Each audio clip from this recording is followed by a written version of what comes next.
You're listening to Am I The Bolcast, the only podcast about Magic the Gathering, period, full stop. Nobody can argue with us. I'm your host, Mike Carroza. With me, as always, is my co-host and super producer, Morgan Sanchez. Hi, Morgan. How's it going, Mike? I am currently frozen, so I will not be untapping until my next untap step. You got a stun counter on you? Yes. Nice. Yeah, this is an enchantment that will not go away until at least Wednesday.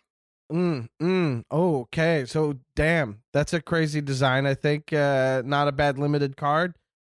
This is what a day. This will be out, let's see, a week from now when we're recording. Just to give you guys some context, it's January 20th. And if you look back on what happened January 20th, you'll know that somebody did a full-on Nazi salute, and I have to travel to that country. It's scary. I can't believe you're living through it. If you're American and you're dealing with all this stuff, more power to you, except for the white power kind. You know what I'm talking about?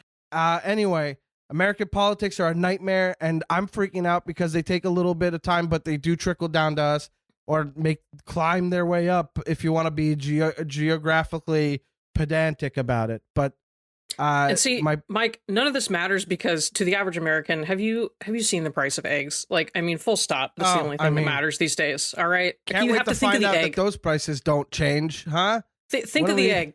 You know, the egg comes first. We need eggs. We need them. We need eggs over people. That's what it is. Unbelievable, this country. Exactly. God. Anyway, welcome to the Bolcast, a podcast about Magic the Gathering and nothing else. No political opinions are espoused on this show.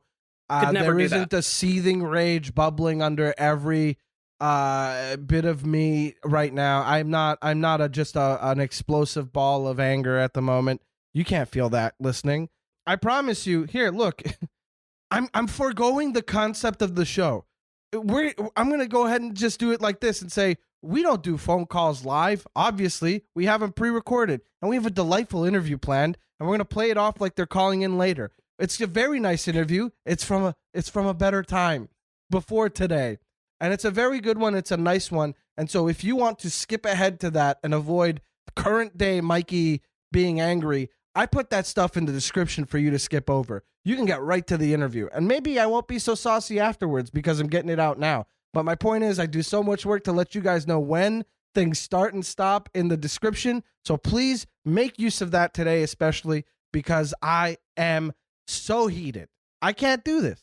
I can't keep myself calm on a day like today. Meanwhile, over here in America, people are scared of genders and the Gulf of Mexico.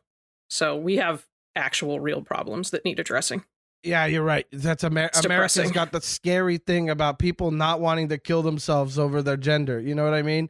Yeah, America, you need to adhere to the binary.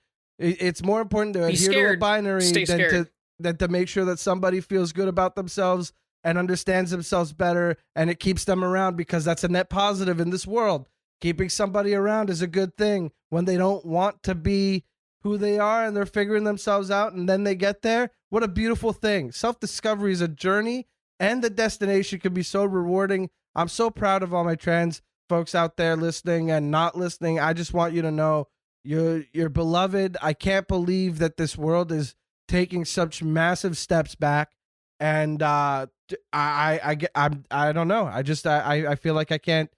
There's nothing about me that wants to shut up about this or want to be complacent. So just know I will be loud. You have allies at the Bolcast. We will fight for you. Yeah, we will you just know that. Thank you. Yeah, with a F-E-K. Yes, exactly. There we don't take all that out, Ken, with the bleeping. Anyway, point is, I'm so sorry that this is the country you're living in, Morgan. A lot of great things that country has given us. Modern cinema. As a brown person whose grandfather came here on a work visa and brought his family over here illegally, I think the statute of limitations is over for the last 70 years, but he came here, he worked for 40 years as a hospital cook, and my family is prosperous. We all have jobs, they work for the state. We are the immigrant story, and I'm happy to be a part of a generation that gets to see the fruits of the labor of my family just coming here. And I mean, my dad had 4 sisters, so it was 5 kids in one house, 3 bedrooms.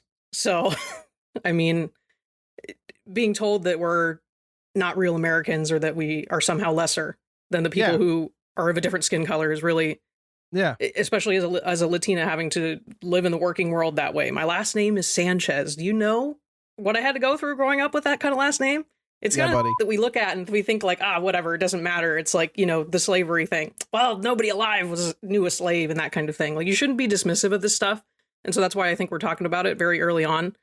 Do bring attention to it. Do talk to the people who are talking, because staying quiet is, I think, what got us here. Yeah.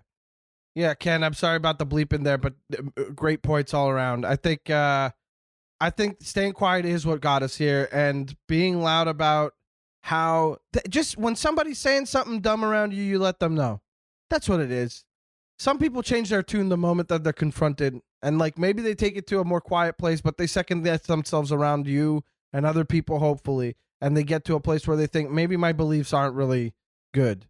And to them, exactly. I don't know. The fact that we have all the resources for a utopia, and yet there's like a 2-digit number of people that decide that we can't have it. It makes me sick. It makes me sick to my stomach. And so if you just got over last week, sorry to bring it up again, a little late for a trigger warning. It is what it is. Welcome to the Bolcast. We have great stuff for you today. We have a caller calling in, MTGMuddstah. We just had Andrew call in, and I want to say this before we get on the call with Muddstah, which is that he got his plaque from YouTube, I believe, for reaching 100,000 subscribers just this week. And I'm so proud of him. It is so sick to see a Canadian content creator just find a thing that he loves doing, is good at doing, and refine it every step of the way. If you watch MTGMuddstah's output in the last couple years, you will see very subtle changes to his work, very little tweaks here and there. And that's him testing things out, making sure it's the exact right product that you get in your hands, you watch on your phone, on your screens, whatever you do, wherever you watch your Commander gameplay stuff. I love watching Muddstah videos. They're the most digestible gameplay videos. They're so quick and easy. I love watching them on a break. I love watching them on the subway. I love watching them wherever I've got like 15 minutes. I'll see whatever Muddstah's got cooking. You've always got an interesting mix of people playing different kinds of decks, or you've got like, oh, it's a Kenrith deck. Oh, it's a weird theme. It's so fun. So MTGMuddstah is who's calling in later. I'm trying to bring back the whole podcast conceit. But my point is, Muddstah's amazing. He just broke 100,000. Please, let's help him get to the next plaque. I think it's at 500,000, which is quite the leap, unless it's 250,000. But either way, he is such a sweet man. I mean, what a delightful person to chat with. Somebody who loves the game and loves the little bits and pieces of it. And that's always interesting to me. We get into a discussion on this call that I like bringing up, and we'll talk about it on the back end. But MTGMuddstah's calling in. Big fan of his work. Make sure to check him out after this episode.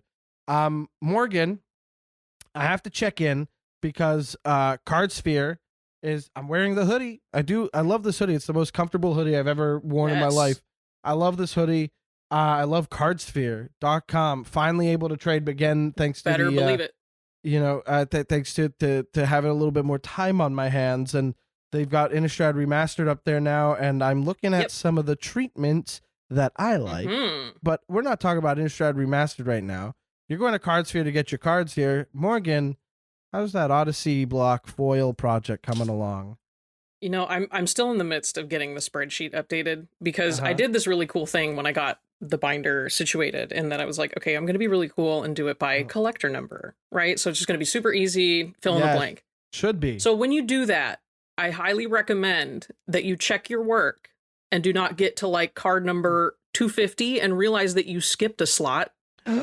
Morgan, and so you're one off at like the 250 mark. No. And so I kind of gave up for a little bit, right? Because I'm like, hold on. That would do my head in. This isn't the right. I'm like, you know what I'm saying? Like, yeah, I was like, this isn't the right. And then I'm like, okay, what happened? And then I'm like, oh, 114 is missing. Not even on here. Not acknowledged. Yeah. She's gone. What's 114? So just like, what are we talking? Collector number 114 in Odyssey block? It's Words of Wisdom, which is a blue spell that costs 1 and it's instant. You draw 2 cards, then each other player draws a card. Unbelievable. And it's a common. Wow. So, I mean, pretty cool. Cute little maybe it's group hug kind of mechanic.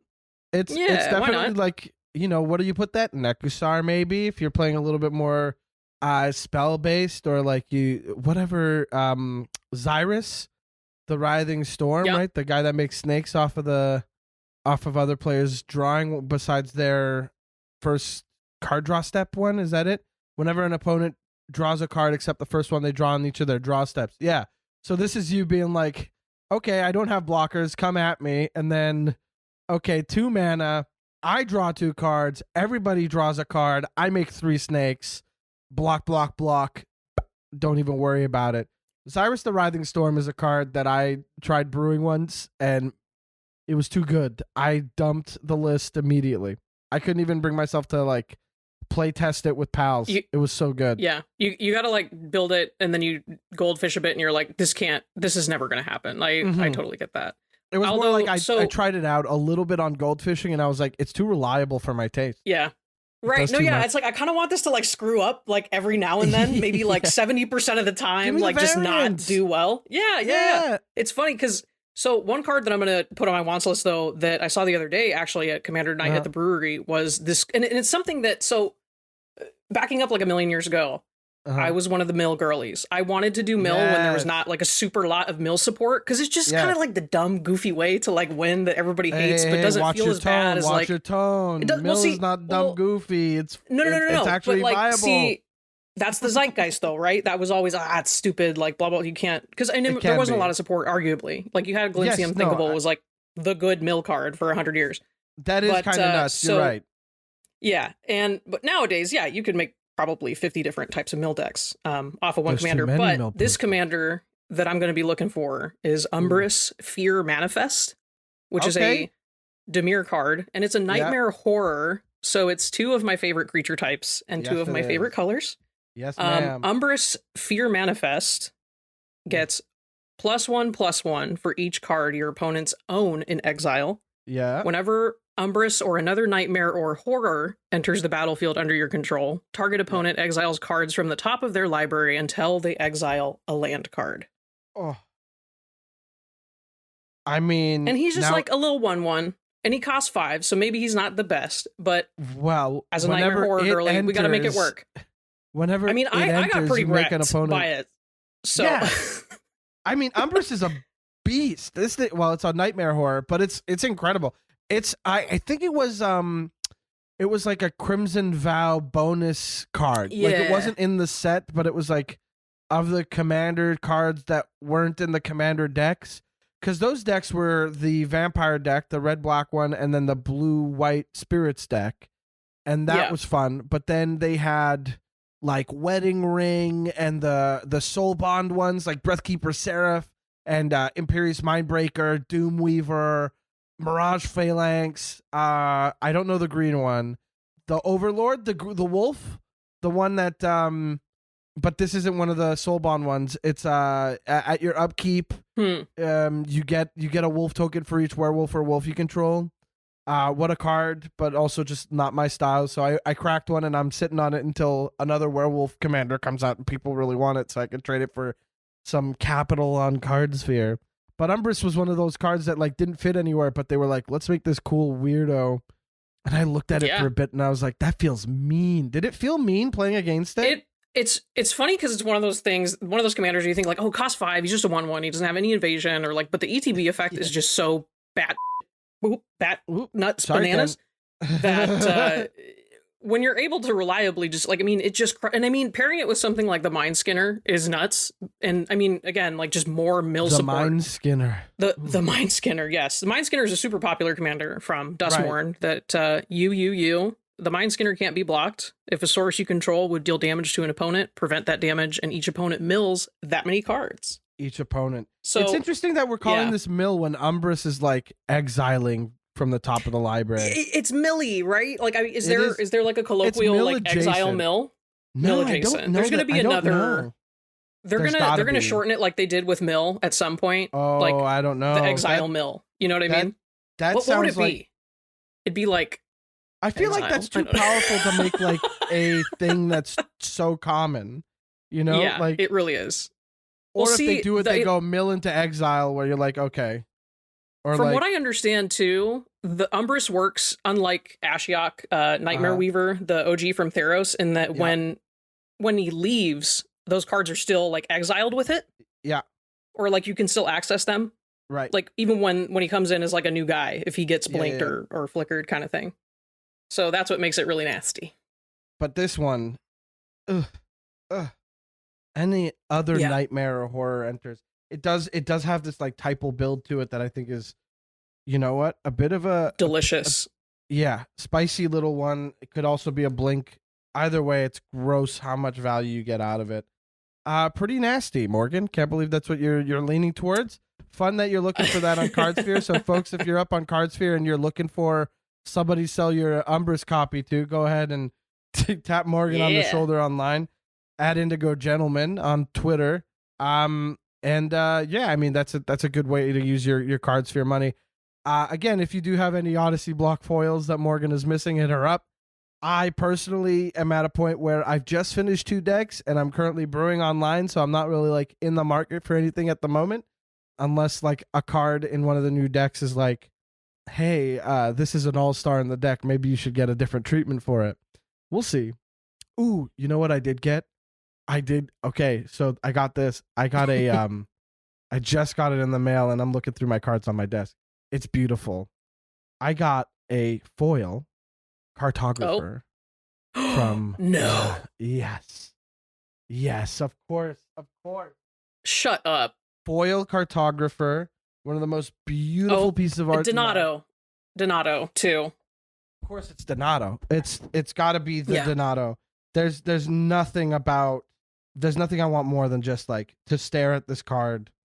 Just look at that. It's absolutely beautiful. Sorry to those at home who won't hear, you're listening, but you won't see it. I'm sorry, but what a look beauty. It up. What a beaut. Incredible card. And you know what? I'm putting it in a binder. How dumb is that? I'm putting it in a thing that I want to open and join look the at club. Pretty cards. I'm literally going, this is going away until I decide to look at how pretty it is again. Or you got to show people too, though. You're like, hey, look at this shiny thing that only you can look at. Sorry, I have to put the piles down. Oh, you know what, Morgan? I think I'm gonna go back to the conceit of the show right now and just go, oh my God, I can't believe we're getting a phone call right now. We should listen to the phone call. I can't believe that happens. Oh man, what a crazy time. Who could it be? Who could be possibly calling right now? I wonder.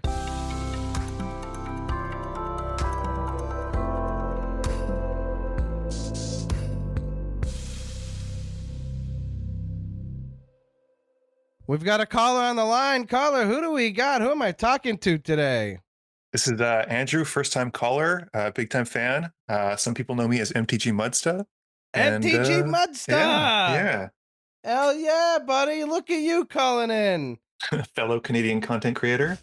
Fellow Canadian content. A mere 2.5 hours away from each other, creator. Technically, we're both Montrealers. I mean, like, I was born in the West Island, so we're both from the same area. Yeah. Okay, well, I mean, I grew up in the East End, so now this is over. I'm hanging up. I don't think. That's a bit West awkward. Island versus the. No one's gonna understand these references at all. No, not at all. You know what? We do have a couple people listening from Montreal who are gonna know exactly what we're talking about. But for the people who don't, it's over now. We're not gonna. No, I'm gonna keep talking about it. You grew up in the West Island? No way. Mm-hmm. I thought you were always an Ontario guy. I didn't realize you were. Nope. No way. Well, that's fun, born dude. And raised. Born and raised. Montreal. What a city. Am I right? Do you miss it? Mm-hmm. Mm-hmm. It's hard. Immensely. It's hard to replicate. Impossible to duplicate. It's it's a really special city. It really, really is. God. All right. Well, that's a little extra fun. This whole time, just watching the content of a hometown pal. That's fun. Mm-hmm. I did not realize. That's so sweet. And so MTGMuddstah is here with us, calling in on Am I The Bolcast. Andrew, buddy, so glad to have you on the show. So excited. We've been working on Thank you. having you call in for a little while, but life gets in the way and schedules don't quite work out. Now here we are. You're calling into the show. Yep. And I wanted to ask, I keep thinking to myself before I say your name, do you prefer Andrew? Do you prefer Muddstah? What do you want? What do you want me to do? I prefer Andrew, mostly just because it's like the name MTGMuddstah was what I created when I was like 20. And then it kind of just I didn't you don't go into this planning like, okay, this is going to take off and be successful and awesome, and then you're stuck with a stupid name. But it's recognizable at this point. That's for sure. So it is what it is. Even at the level of recognition I'm at, which is much lower, Mark Carbanza is a thing that I definitely regret. I started writing my column under the pseudonym Mark Carbanza, thinking I better keep Magic and my comedy stuff separate. And then it's like, well, I'm doing comedy at Magic events now, and okay, well, let's unseparate this. And yet I still have people emailing me like, hey, Mike or Mark, is it? I genuinely don't know which. Yeah. So I can empathize with that for sure. MTGMuddstah, where I've always wanted to know, where did that come from? Was this like, are you a four-wheeler guy? You're out mudding? No. I mean, like it's I played EverQuest when I was younger, and the character I played was named Muddy Buddy. And so everyone in the game would refer to my character as Muddstah, which was a longer version of a shortened name already, which was already stupid. And so I was just like, this is ridiculous. And that's just what it came to. It was always the same when I played WoW. It was the same. And so I was like, well, I might as well keep going with Magic. So here we are. Yeah. Muddstah, buddy. Well, Andrew, listen, I'm not going to call you that, but the channel, let's talk about your channel for a little bit. Yeah, sure. I know when I'm sitting down and I want to watch a game, and I want the game. The star of the game is the game. And I know I don't have all the time in the world, but I don't want to like watch just half a game. I'm going right to your channel. I am picking a thumbnail that has commanders that I've never seen before, and I am locked in. Maybe a 17-minute video where so much happens. Jeez, what a channel. Sincerely, I watch you so much. Hearing your voice in conversation almost feels like wild to me because I'm used to you narrating every turn. I'm used to you narrating every turn, sometimes just committing to mispronouncing some stuff and even commenting on it. Just gotta roll which is always funny. Yeah, you do it. It's so fun. And I love seeing the crew with whom you play. I think it's fun that sometimes you're not even in those games. I think it's fun that there are some people that you recognize in your circle that you're like, well, this is kind of their signature deck. And you're like, we've never seen these people. I don't know these people, but I know their signature deck. Okay. It's very fun. It's fun. It's nice. I'm very fortunate to be basically wherever I go, able to sort of just go to a shop and find some good people, some nice people who've got fun decks and good attitude. And that's usually what I need to sort of have a successful game. And totally, it was true to like Montreal when I ever go to shops, and then with New Jersey when I moved to New Jersey for 3 years with my wife. Again, it's just I was like, I want to film YouTube videos, and people were like, yeah, let's do it. And there was some real resonance with the audience in terms of who they enjoyed. There's one of my friends, Trevor, who is a massive beast of a man, was very recognizable by his arms and his hands because of the size of his arms. And it's just like people took to him quite well. And it's wild to see these things and it's very surreal. Totally. It's very sweet. So you mentioned that you go straight like from game shop to game shop. I have to assume your setup is pretty locked in and so I used to do it. I used to do it more before the pandemic. I had a tripod and then a GoPro and then basically an external battery that I plugged the GoPro into. And then you just kind of have like a selfie stick and angle. I mean, you can't see it, unfortunately, but we can see it. But there's a tripod behind me in my video call. That's basically the tripod I would use with a selfie stick to hang the GoPro over. And it did great. I mean, you just have to make sure you didn't have fisheye. And you were cooking with gas in terms of filming it, because it would do super well. It could go forever as long as it had a battery. But it was just as when the pandemic happened, stores shut down, life changed. I bought a house, and then I was fortunate enough to convince my wife to allow me to use a large chunk of our basement to turn it into effectively what I use now. So we have mounted cameras and like stationary lights and stuff like that's a lot more controlled. Yes, totally. And it's resulted in a lot better quality, I find. So it's also resulted in, and like we're tipping the hat here saying like, hey, this is a while later, but the Duskmorn Commander deck showdown with our pals, our fellow Canadian content creators. That was super cool. I've been planning it with them for a while, and we kept having to push it back because of scheduling issues. But it was with Mr. Bevers, Proxy Lab, Chris Commander Mechanic, who I've known for years at this point, years and years and years. He came out to meet me one time when I was in Oakville, Ontario, visiting my grandmother before he was even making content, and we filmed a bunch of games, and that was super cool. Davy B. Jones, her partner Neo Royale, they all came to my house, and the week before, Wizards had reached out and were like, "Hey, we would love you to do ambassador with Duskmorn," and I was like, "Yes, yes, this is going to be perfect. This is so cool." And so we were able to do a bunch of stuff with that, and it was just awesome. It was so much fun for that weekend.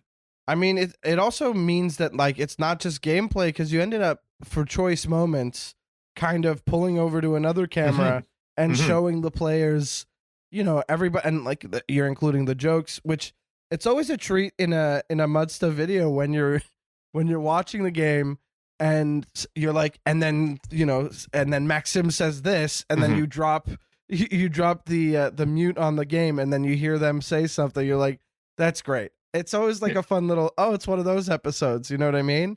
And so when the camera cut to the play group in your basement just having a time, I was like, those are pals, those are people. We're seeing everybody. Yeah, I want to do that. I want to do that more. It's the one criticism I have for myself with the gameplay is you lose out on the chemistry of the game, which is, I mean, the gathering of it. For sure. And it's great for if you want brevity. If you want to watch, like, I mean, the reason I built the videos the way that it did was because I was taking the metro in Montreal as I went to work to my office job. And the metro was like a 15 to 17 minute ride. And I'd start watching Commander Versus or other different shows, Commander, Conquering Your Commander, different stuff like that from before.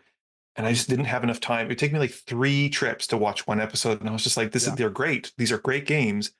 I don't have the time to do it in my commute. And then it was just like, okay. And so I started seeing other content like gameplays by Clonehead.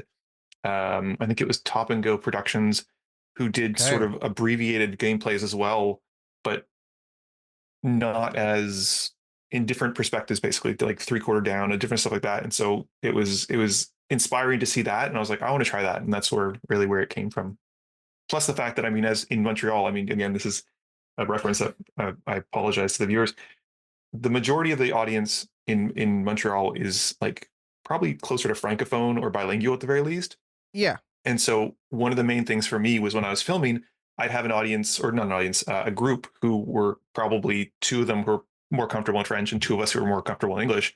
Yeah. It led to sort of like it being awkward and they didn't feel comfortable speaking in English. And I thought, you know what, let's remove that entirely. You guys just enjoy the game, have fun, and I'll take care of everything else. And it made it so much easier for them to have a nicer time. And it just kind of stuck around after that.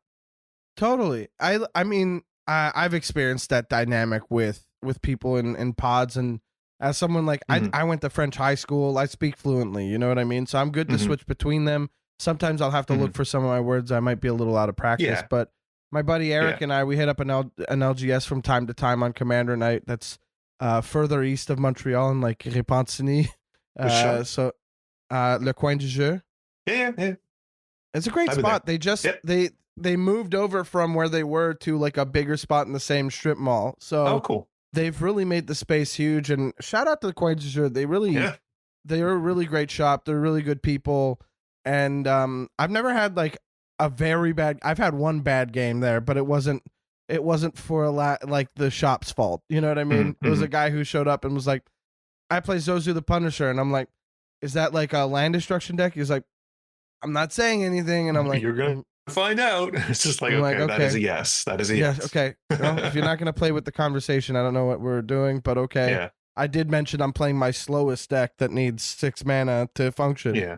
So, okay, that's fine. And so we just played, and I was like, I can't do anything. Did you realize when you were picking your deck? And he was like, yeah, that's why I picked it. And I'm like, that's miserable. Yeah. Yeah. Anyway, but that was the only one game out of like, I don't know, 100 that that kind of sucked. Yeah. But even then, shop's great. But you'll go there, and this guy in particular was a French guy who didn't like English people. You know what I mean? So it's my buddy Eric and I, and we're speaking English, and he's like, "Are you guys looking for a fourth?" I'm like, "Yeah, we are," but also like, I'm Anglophone. My buddy doesn't speak French. I speak French. So if you're cool with me translating or speaking in English, then like, great. Yeah. He's like, "I'm not speaking your language. Sorry, Ken." And I was like, okay, well, that's fine. That's why I offered to translate. You know what I mean? Yeah. So it is a unique, it is kind of like a unique experience to like play in Montreal, where you're like, there's the language politics of the city are very interesting. We could talk about it if you're interested in talking Montreal language politics. That's a whole other podcast series that we could start, and 600 episodes to just crack the shell. I mean, I will talk to you if you message me online. I will indulge in this conversation. But let's just say that as two Anglophone guys who grew up on either end of the city, we are going to come from a bias for sure. Anyway, leave Montreal alone with these laws. I'm done talking about it. Let's move on. Andrew, buddy, I mean, look, I've like I said, been a fan of your content for a while. I'm happy to see the new direction. I'm happy to see where you're going with it. I love to see that you're an ambassador. I'm happy to see that you're doing well. So super nice. So what could you possibly have to bring to the Am I the Bolcast to talk about? What's your story? Do you have a story where you might have been the villain, or are you talking about a pet peeve? I mean, it's more of a pet peeve. I mean, I'm always the villain. If you watch any of the videos, I typically get targeted right off the bat. People seem to think it's like a trial of initiation on the channel, where it's like you got to knock me out first if it's the first time you've been in the game, that's fine. Like, that's cool.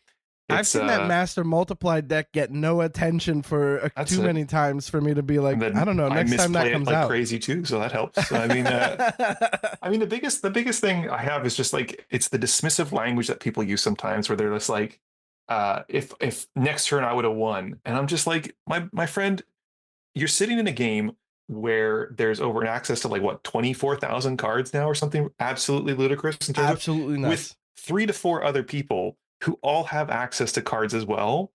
And recently we've seen a lot of quote unquote free spells that have very like low downside in terms of what it costs to cast them.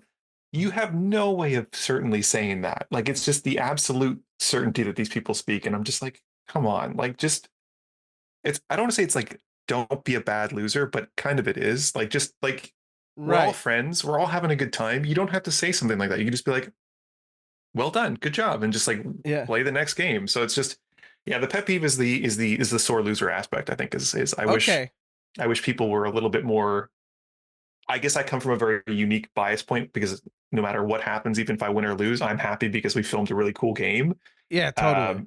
Whereas other people might be a bit more vested in this kind of stuff. Okay, so going from I liked what you said first, which is like I would have won next turn, and then but you're bringing it around to being okay. Sore loser, sore losers are a pet peeve. Okay, we could tackle this in different stages, because I really like that first one. And I also like what you said about your games, because you're just stoked that you got something good on camera. Yeah, well, this is, I mean, it's coming from a perspective of a content creator, which is, I guess, again, like I said, very privileged. Whereas like my fundamental goal for everything that as soon as I push record to as soon as I stop recording, it's like, I want people to showcase their deck and then someone to win. And as long as that happens, that to me is a great game. Anything else can be disappointing. I mean, you always get games, like I'm sure you've been in games where it's just like we just did one 2 weeks ago where it was a turn 2 Luminarch Ascension, and then no one had an answer to it. And it became a 3 versus 1, and the person with the Ascension still won. Spoiler alert. I'm probably not going to post it, but it's just that kind of thing where just sometimes just there's variance and it hits you, and that's fine. But that's how the game goes. That's it. But just be like cool enough to be like, okay, you know what? That was a cool win, I guess. Right. But it was just like, and know that there's going to be another game, basically. That's important. Know that there's going to be another game. I think it is wild it's strange to me that people are so hung up on winning in a format where your win rate automatic so like low. prediction automatically goes so low by virtue of joining a pod of 4 people. Yeah. Like you can't expect to win so much when you're starting at 25% possibility. Yeah. And then, or probability rather. But, the point is you're playing this game. I hope you're playing it to see some cool stuff. Yeah. Cause like you'll get to do that. And if that happens and that's your goal, guess what? You leave a happy camper. Yeah. But if your goal is to win at all costs, then I'm so sorry, buddy. But this is go 1v1. You're gonna enjoy that a lot more. That's it. There are better formats that are structured for that mentality. And this isn't to say that you can't play to win, but just know that winning in a 4-player pod should not be, unless I guess you're in a tournament for like CDH, which is fine too. Yeah. But if you're playing in a casual pod, like your mentality should not be going into this being like, I need to win at all costs. I have to make deals and then break them. And it's just like, just have fun and just enjoy spending time with people and the game that you all like share and enjoy. And like in some cases, like with us, like over a beer or pizza and stuff like that, like just have a good time. You know what I mean? Yeah. That's the idea, is like you're getting together with people that ostensibly you enjoy their company. And if you're at an LGS, I would hope. If you're at an LGS and you're meeting people for the first time, and let's say they're not the kindest like that you've encountered, well, there's still a way to spin it where you're like, hey, what if my deck does make it through this land destruction deck? That'd be pretty cool to experience. Like, let me see if I'm up to the challenge, up to the task. Or you set yourself some goals. You know what I mean? Like, I love this story. I've talked about this a bunch of times, but like one of my favorite goal setting things is AD DeFazio has a Guillaume Master Chef deck, and he's just like, I want to feed 10 creatures. Guillaume's ability sacrifices a food, taps the creature down, and gives it indestructible.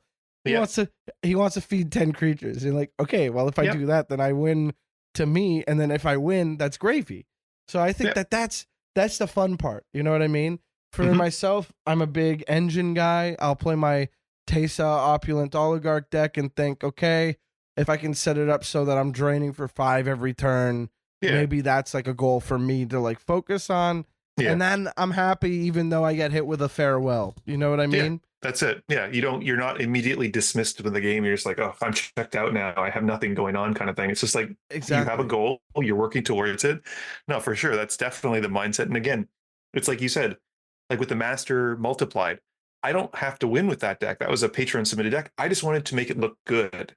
I wanted the person who submitted it to me to be like, yes, this is what I wanted people to see. This is what I wanted people to showcase. Even if it loses, I still had like an army of like 10 masters, which is just wild. And it's so cool. And it's just like, this is sweet. Very sweet commander, by the way. Such a wild and weird one. And a lot of it overlooked because it was Doctor Who, I'll say. But like also, I mean, we'll see its resurgence. I hope so. I think we've unfortunately lost sight of some of the more cool commanders in recent sets just because of the sheer there's so many options at all the time now, and it just feels like you can easily get something slipped by. Like I'm always surprised when I'm playing a game and someone busts out like a common or an uncommon from even Bloomborough or something like that, and I'm like, I had no idea what this was even in it, and then you're like, oh, that works so well with that commander, and you're just like, and well, it's the biggest smile kind of thing. That's the joy of the game. The joy for me is finding cards that have nowhere else to be, slamming it down and being like, this, you got to pay attention to this, because this right here, it's not good anywhere else. You'll only need to know the text for this. You know, last night, or was it the night before, I played my new Rassilin War President deck, which is the Dimir Time Lord that says when you your upkeep, exile the top card of your library, you can cast it for as long as it's exiled, you lose 2 life, and then non-creature spells you cast from exile have Conspire. So awesome ability, pretty cool. You want to exile something crazy and then get 2 copies of it, awesome. Unfortunately, Rassilin was only exiling lands, but there's this little garbage card called Muse Vessel. Not good. Not good. It is, I think it's 3 mana or 4 mana artifact from OG Ravnica block, I want to say. That's 4 mana. Wow, it is bad. 4 mana. It's a 4 mana from Dissension artifact that says 3 and tap. Target player removes a card from their hand from the game. Play this only anytime you could play a sorcery. And then 1 mana to choose a card removed from the game with Muse Vessel. You may play that card this turn. Yeah. Well, you use Muse Vessel to exile something from your hand, and if Wrestlin's around, yeah. So that's what I did with a Palace Siege, and I ended up getting both modes on it. Kind of stabilize my life loss, get back a Baleful Strix, so I can use that to tap for Conspire. And people were like, "Wow, you really put a lot of mana into that." It's like, yeah. And look at how non-threatening I look for now. Isn't that fun for me? How cool it was. Yeah, it was so cool. That's the thing. I love that kind of stuff. It's one of those cards no one's going to see much. And I'm happy. I bought a foil copy for 40 cents. It's in the deck. I'm excited when I draw it. You know what I mean? Yep. You get to show it off. Exactly. That's the spice for the game for me. And again, that comes from my other goal like that I have at all times. That comes from deck building, right? I'm putting these cards in, and if I get this out and do the thing with it, I walk away happy. I was knocked out of that game first. Okay. Oh, yeah. I did not win that at all. No chance. Especially with Erebos, God of the Dead in play. I couldn't gain any of that life back. There was no chance. So, but that said, a way to mitigate being a sore loser or somebody who, wants to win so hard is to get excited about what you're doing along the way. And some people just aren't built like that. Yeah, the journey, not the destination. Exactly. If that's what you do and what you want, that's not a problem. What does suck is what you were saying. Oh, I would have won if this had happened. Well, I mean, like nine out of 10 times with a lot of problems in general, it all boils down to communication, and not being able to communicate what you want specifically with the group you're in can lead to not, I won't say hurt feelings, but like just disappointment. And like, I think it's important to always be like, I mean, they say rule 0. I think rule 0 is more important just so far as to get out there what you're looking for in the game, as much as telling people, well, this is what I'm going to play. And so having that conversation where you're like, again, when we film, it's hard. It's really, really difficult to sort of like pinpoint each deck as to where it would be appropriately paired against. Like I don't think anyone's ever going to be able to find a working solution to that, but it's just like, you need to have, doesn't work. That's it. You need to have a conversation and trust with the people you're playing with, and know that at the end of the day, they're all hopefully like-minded with you in terms of what they want to do and what you want to do, so that you can get the most out of it. Because otherwise, sometimes you might pick a deck and you're just kind of like, this is not the right pot for this, and it can be frustrating, even with the mentality of like, I want to do cool stuff. You're just denied completely. So, Andrew, you just boiled down the entirety of my podcast and my column that I've been writing for years at commandersherald.com, which is every conversation, every article submission, every podcast, it all comes down to have a conversation. And it comes from this, like, what I want to do is destigmatize the idea of confrontation. Confrontation is always negative. It is just a matter of saying like, hey, I want you to know this about this. It's informing somebody in a way that is, hey, let's shuffle up and play. It's like, hey, I'd like to start a conversation about the game. That's a confrontation. That is good confrontation. That opens you up to having a discussion that's going to generally make the experience better. What you can be met with is a little resistance from people being like, I don't want to do that kind of dumb, And to that I say, it was like, well, I don't really care for that. You know what I mean? I'd rather be able to sit down and talk to somebody before I get to play the deck. But I think the sore loser thing of, hey, I would have won next turn is also an interesting thing, because I think I like hearing about what their plan was. I like that. I think that's a different thing than saying like, agreed. It's all about the framing. Yeah, that's it. And I mean, like, I mean, like, even like confrontation and directness, it's how the person is choosing to convey that sentiment is a huge way that people interpret it. And like, by telling me that at the table, you're basically saying that you didn't deserve to lose and I don't deserve to win. Whereas with you're saying, where like, when someone's like, this is what I was hoping to do, you're not dismissing anything that's happened. You're trying to share your excitement. And I think that's a huge difference in terms of like how people will interpret and absorb the conversation and totally. Internally, basically. I think if I'm sitting with somebody, and even if they're saying I would have won next turn, if their attitude about it, because it's not even so much, it is the dismissiveness of it. That is how you started your pet peeve discussion. It is the dismissiveness of it. Because if I'm in a pod and my buddy Eric is like, "Oh, I had it. I thought I had it locked up next turn," I'd be like, "Okay, let's see it. Let's hear." What were you gonna do? Like exactly. Like you want to find out in some ways, but like for me, it's more, I guess, in the going to the shops and kind of stuff with people who you don't necessarily know. No. To have that, I don't feel that kind of comfort to be able to say that in a group. Maybe that's just me, but at the same time, like if someone were to do that and I've only played with them 2 or 3 times, I would be less inclined to want to play with them again, just because it's kind of like, okay, you're showing your whole butt there. You're basically saying that you're better than I am, and like it's just it's tough. It's I'd like to play with people who are like-minded, and I mean I think everyone does. So I think what you're really asking is for like an empathy or a compassionate experience. Yeah. And I think that's what I hope so. That's what everybody should want. That's like that should be baseline goal of the format. Yeah. Lead with empathy, lead with compassion, and then we get to smashing, right? We're about to that's it. That lead with compassion, get to smashing, which could be interpreted other ways too, but hey, use it however you want. Just tell people to follow the podcast. Like send them over to Muddstah and send them over to Bolcast, and then use that in your daily life. I don't care. But what it is, like, I think the dismissiveness is something I'm locked in on right now, that I'm kind of hung up on.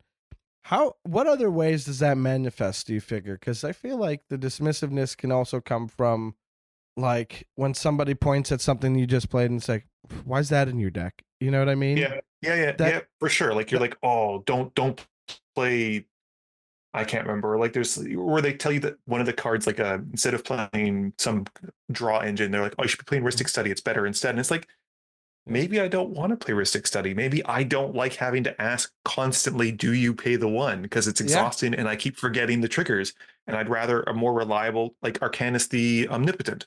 Just tap 3, draw 3, easy, done, end of story. I don't have to think about it. I agree. Yeah, definitely. That's it. It's that weird. It's part of that same family of the behaviors are all very similar in that way. It's about ultimately these behaviors are about status and trying to elevate your status, I guess. So it's like improv 101, baby, or maybe 201 if you're still learning the basics. But like the idea of status is just so weird to me at a Magic table, because inherently in a game your actions will lead to different status, right? Yep. And I guess extra diegetically from the outside of the game, you're looking at the people as they are. So if I show up to a pod and I'm with people who just started playing Magic and we're all talking about who's been playing Magic longer, and I'll be like, I started when I was 10, I'm 33. They'll obviously look at me with like okay, well, this guy probably knows what he's talking about. And if I say something, that'll carry some more weight. So ultimately that also amplifies when somebody plays a card that, sucks. And if I were to be like, that card sucks, why don't you play this? Yeah. That kind of stings and that sucks. But hopefully somebody who's been playing as long as I have will have the good fortune of being like, oh, I haven't seen that card in a long time. I really like that. Yeah. Or it all depends on the mentality, like, of the person too. I mean, like everyone, like you said, status wise, I mean, some people come at it from wanting to be that kind of like established knowledge base that people are looking for, and so they want to have to share that kind of stuff. But I mean, the human experience in general, I mean, it's too difficult to sort of like narrow down with people. But it's just ultimately you just want empathy, compassion, understanding, and just like to have a good time. And you hope that the other people want the same thing. And the reality of it is, like, as many decks as there are in the world, there are that many people playing them. And it's just like, you just do your best and hope that I don't know. I like to think that if I lead by example, hopefully people will eventually kind of like clue in and pick up on what you're putting down, and it can help them in the long run, kind of thing. Cause I don't know. It's difficult to navigate sometimes. It definitely can be. I think that, so coming from let's just say your vibe is very much more measured and subdued. You seem like a way more chill person than say I am. Let's say you're caught at one of these tables. yeah, I'm a loud guy. I don't stop talking. And you're like, I have the perfect voice to narrate these games. You know what I mean? I think it's... Put you to sleep. It is definitely a chasm between our styles, I think. But I'll say, I want to know, like, in your experience playing these games with people, have you found yourself kind of speaking up to these people and saying, like, yeah, you know, I've had to speak out a couple times. There's how does that manifest? It's just it's intolerance. I do not. That's the only thing that will really kind of make me, I don't want to say break from the calm, but just the bullying. It's just like, oh, you should be doing this. You should be. And it's like, just like, I try not to curse too much, but it's just like, shut the up. Let the person play the cards they want to play. Let them play how they want to play, and just know that they're having a good time while doing it. And so, like, if you're overstepping into someone's, like, not to say don't yuck someone's yum, but like also don't impede on their ability to have fun as well. That's when I'm going to come out and just be like, listen, you need to calm down. Like, this is a game first and foremost. We're all here for fun. We're all here for us to be friends. Do not think that you can dictate how someone else is supposed to have fun. It's just, that to me seems like such a ludicrous thing. Absolutely. So, and I think that kind of attitude also translates to someone like, say you're mismatched with the pod. They're much lower powered than what something that you brought out, and you're realizing that mid-game. It is totally fair to kind of start playing less optimally for the sake of the pod finding that thing. And I think that that's where the compassion leads from. And so when somebody's like going to commit to, well, I played this deck and it only has one speed and I'm just going really hard at it, that's also a problem. I feel like it is, again, it is all leading up to this like element of status and power and elevating yourself while putting somebody down. And so, like you said, the bullying stuff, that'll get somebody to, like, you know, I remember Baldur's Gate released and I brought my buddy to an LGS out here and we were doing a draft in a pod and he was seated next to this guy who fancies himself a little bit of a teacher. You know, he's like, oh, I love playing with new players because I just like, I get to teach them new things and tell them about stuff. And so he's like looking at my buddy's packs during draft or like getting packs sent to him from my buddy and going, whoa, this is still in the pack. Oh no, you got to take this back. And like, and at some point I just like, it didn't take long, I'll say, but at some point I leaned into my buddy. I said, hey man, are you having fun? And to his credit, he's also a comedian. He went, no, this guy sucks. You know? So, and that guy was like, wait, what do you say? So you saying that you're not having fun because this guy is actively making your time not fun? And he's like, oh, 100%. He's talking too much about my stuff. And I'm like, okay, great. And then he just starts trying to defend himself, going like, no, I mean, you know, I'm a teacher, so I like to like inform people, and I want to, and I had to interrupt. I'm like, you just heard it from the guy to your left. Yeah, like what's more to say? Like, you don't have to. You're not justified. I had a very similar experience with Return to Ravnica. I was matched up with someone who I think was like 11 or 12, possibly his first draft or sealed. I can't remember what it was. He had a Boros Reckoner. He played it. He didn't want to block because I swung. I think it was like a 6-3 or something like that at him, and he just took the hit. And the guy next to us was like, why'd you do that? You could have done 6 to his face and then swung for lethal next turn, like having looked at his hand. And so the kid's like, oh, I didn't see that. Do you mind if we do that back? And I was like, yes. Like, I am not financially vested in this at all anymore. Like, I was like 0 and 2. We were playing for like nothing. I was like, why not? So you can see how it goes. And then the same guy who criticized us called the judge because we rolled back the turn. And the judge comes over and is like, what's the problem? I'm like, this dude over here is trying to dictate how we play the game. I'm like, we're playing for nothing. I'm not going to dispute this if this kid wins. I'm like, everything is fine. And so the judge was just like, he just walked away. And it's just like, man, like, you're not doing a good job of teaching if you're just making people feel bad about it. Like, absolutely. And not to mention, you have a totally normal and legal game action of, okay, I concede. Now let's roll back the turn now that the game is done. If that's what it would have taken, like, go for it. Like, I was dead either way. It was like, just, he didn't block properly. He wasn't going to die. There was zero repercussions to his turn. Like, it was just like, okay. Andrew, this is okay. So this is a visceral one for me. So excuse me if it's too loud, but what a fucking loser! It was intense. Loser!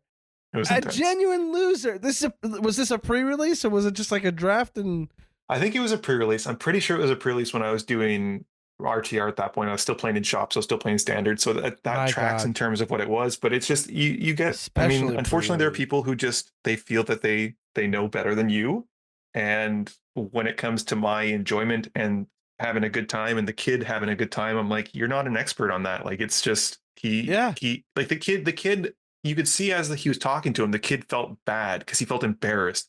You can feel that kid's shoulders slumping. You know what I mean? Yeah. It's like, that's not a way to teach someone how to block properly with a card that they probably never read before. This is probably the first time they're playing with it. Like I screw up all the time and with stuff that I've played with for years. I'm like, you want someone who, I don't know his background in terms of Magic, but I'm like, he didn't seem like he knew all of the cards. It might've been his first pre-release. And I'm like, you want people to keep coming back and enjoying the game. I don't want people to leave being like, oh man, I was having fun, but then someone kind of embarrassed me. I don't want to go back to that shop again because that sucks. That's so bad. Caveat to that one. I will embarrass the shit out of somebody. Sorry, Ken. I will embarrass the shit out of somebody if they are a real monster. Yes, I mean, like, there's like that little asterisk next to this, like the parentheses, like, unless you quote unquote deserve it, which is kind of awkward thing to say because like it's one of those weird things to how do you justify it, but like it's a situation where people could be like, yeah, okay, that's fine. That's okay. Yeah. I think this guy being told by the judge maybe like, hey, do you want to maybe call the judge when it matters? And then that's it. Like, I mean, and also the judge is like a volunteer. Like it was a shop. It wasn't like an RCQ. It wasn't like a pro tour. It's like we're just none of us are playing for packs at this point, dude. Like we've already paid our $25. We opened our packs. Like no one was getting bonus stuff. Like it was just like you're just trying to be right for the sake of being right and not for the sake of like trying to help someone enjoy the game more or betterment of their play style. I got no time for that. I haven't felt the grays in my hair more than when you said $25 for a pre-release. I know. Those days are long gone. Even what was it? We were talking. I was on the car radio on the home yesterday. Car radio. And they're like, we're gonna listen to the classic '90s hit list, and I was just like, classic. Oh, that was like almost 30 years ago. Yeah. In some cases, it was 30 years ago, and I was just like, oh, that hurts my soul. I mean, they'll be like, here's a throwback, and it's from Linkin Park's third album. Yeah. You're like, okay, hold on a second. I'm not that old, thanks. No, come on now. So like, how do we phrase your? Am I the bolus for disliking sore losers, or yeah? I mean, it comes down to a matter of respect. It's really you just asking for like somebody to respect the environment and respect the people. Yeah. It's hard to argue when that's the framing of the question. I mean, if you're coming at it from like I mean, I guess it was a bit of a curveball. That's my people. Like, I mean, everything else I'm pretty fine with. Like, it's like everything else I'm good with. It's just that's the only thing that'll get me kind of like, for years, forever, totally since the inception of the game. I mean, look, now that I think about it, it's possible we've played together at Face at like back in the day, like way back. You've been gone for, I mean, a little while, but can't have been that long. I mean, we've both been playing for a very long time. You mentioned Return to Ravnica. Yeah, but I mean, I played mostly in the West Island though. That's probably one of the deciding factors because it was like Au Jeu, which then became Gamekeepers, which then became like there's I mean, I could just list off a bunch of shops, but it's we definitely might have, but it's hard unlikely to say. If it was the West Island, then never mind. Correct. I forgot that we have to fight about that. Okay, well. I think I'm going to deliver a verdict that's very easy to deliver here and say that I don't think you're the bolus at all. Not even a little bit. And I think that'll do it for our chat today. Thank you so much. Andrew, would you like to tell people where they can find you, what you want them to check out? No. Okay. Well, that'll do it for us. I would rather you can find me on YouTube or Twitch. Basically, like we talked about, if you type in Muddstah, it's kind of a unique name. Chances are it will link somehow to me. And so if you slap in a preface of like MTG or WoW, chances are that's me. So I will say I've always wondered why you spell it like that, and the internet culture of, you know, nickname on the online for a character, that makes sense. The double D comes from Muddy Buddy rather than you know, singular D, you know, so it's all clicking in, and I'm like, okay, well, now it makes sense. I was just like, if you picked this name out of thin air, I wanted to know about it, but you gave me all the answers. Where did that come from? What kind of fever dream were you having? I was like, this is the thing to do. This is the right way to go. Exactly. Well, thanks so much for joining me today, Andrew. We're going to cut away from this and head back into the booth and deliver the official verdict on whether or not you were the bolus. I appreciate you calling in, and we'll have another chat soon. Make sure to check out MTGMuddstah on YouTube, on Twitch, anywhere you can find MTGMuddstah. God, the gameplay videos are so much fun. They're so quick. They're so bite-sized. Just get into it. It rules. It's like, I've got 15 minutes left. Let me see. Somebody's playing a Zora line that came out so many sets ago. Let me find out what they're up to.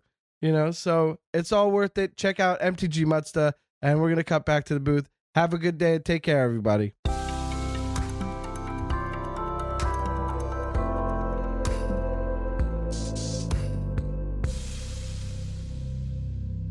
MTGMuddstah, aka Muddy Buddy, aka Andrew, aka the best to do it, this friggin' guy.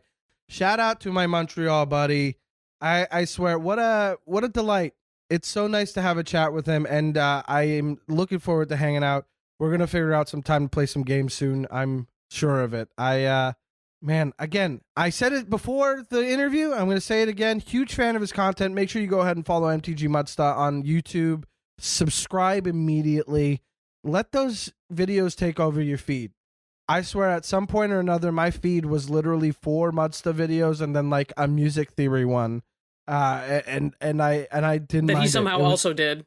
Yeah, yeah. He was on the violin. Anyway, thank you so much for calling in. I'm so thrilled about it. Muddstah is one of the hardest working people out there. He's always putting together some interesting pods. The people he has on are good vibes, and they play to the power level. Again, huge fan of what he's doing over at his channel. So please support him. Follow him online. Subscribe to his YouTube channel. Andrew, thank you so much for having a chat with me, buddy. Now, Morgan, let's remind everybody at home how the voting breaks down real quick, because I think they get it, right? I think they know. I mean, you think you know it, but because of today's date, we do have a new administration that may or may not change the rules of math. You're right. But, the education department. Education department will be no more after probably in the next half hour or so. But anyway, so the math is very simple. Myself, I get 1 vote, and then Mike will get 3 votes. So it'll be close, but no cigar. And that is the math. That is the math. Okay, so we're here on this side of the conversation. Morgan, take it away. What is Andrew asking? What is MTGMuddstah calling in to chat about?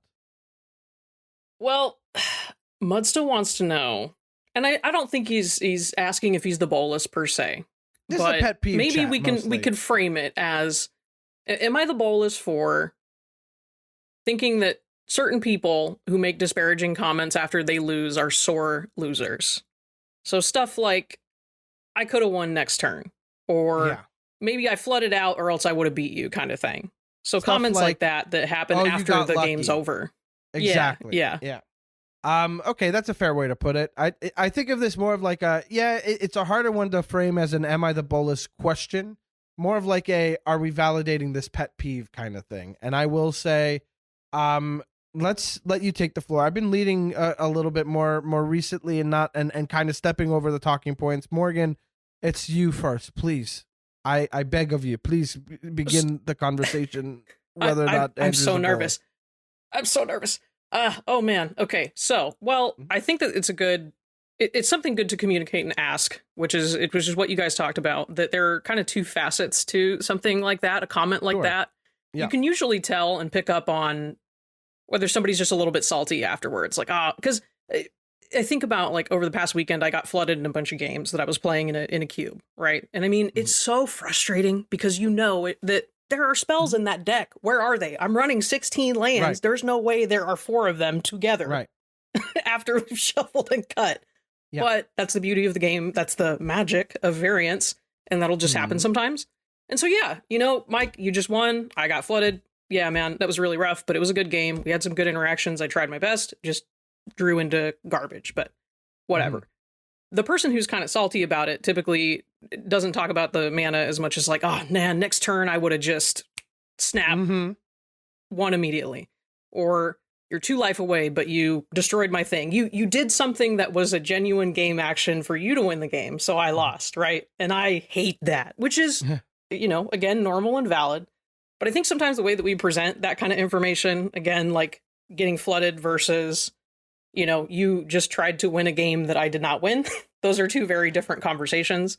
And the salty person is never fun. I mean, we've talked about it time and time again, but like, if you're just salty when you lose, eventually it's going to get to the point where people don't want to play with you. I mean, you can have a very high powered deck and just get blown away by somebody playing a precon, and that's very standard. In Magic. Yeah, that happens. If you don't know what's coming, somebody's got some random wacko card in their deck that just happens to destroy your, $6,000 CEDH monstrosity.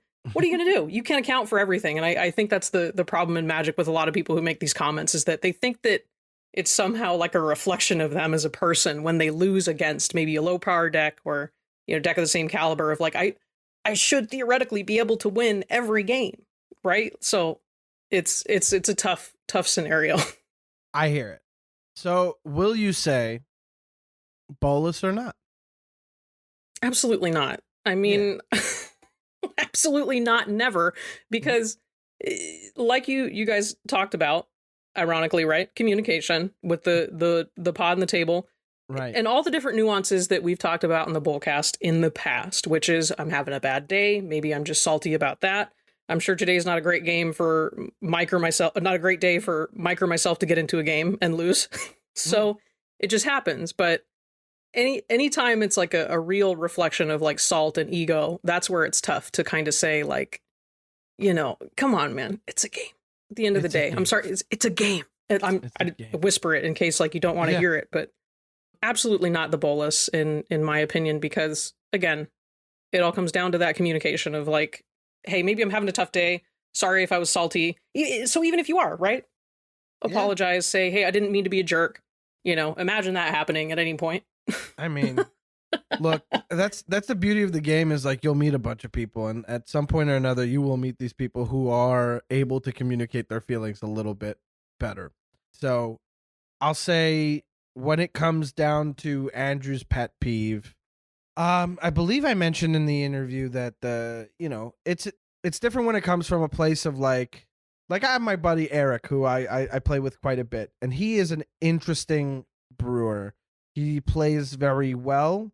He is very smart. I think Eric is a very smart guy.